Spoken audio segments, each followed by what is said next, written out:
In this next segment, we'll take a look at a demonstration of one way to handle a tearful patient, Sarah, who's a 46-year-old female with oropharyngeal cancer.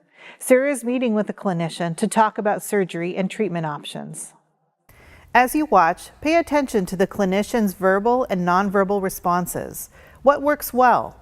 What doesn't work well or wouldn't work well for you?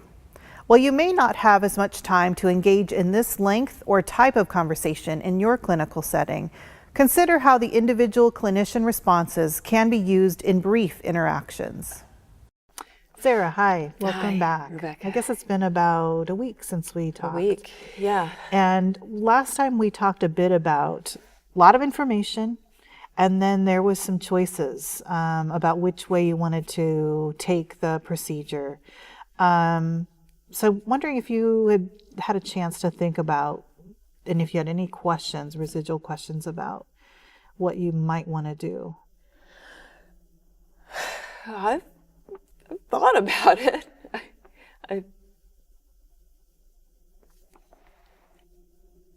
I'm sorry. I don't know that I could. Thank you.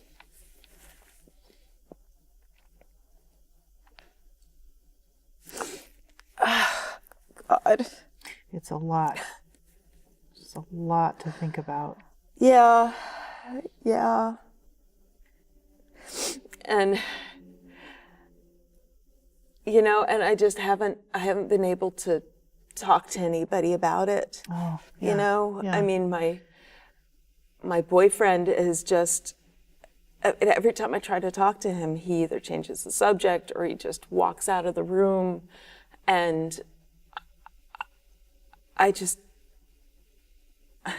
like the one person that I thought I could count on, he just hasn't been there.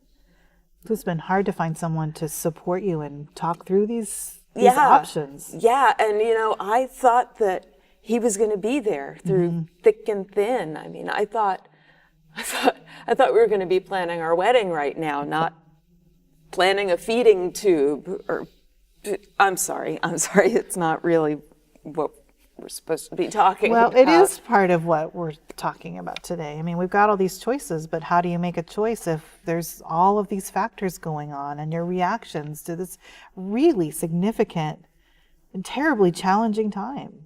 It's okay. It's a lot. I just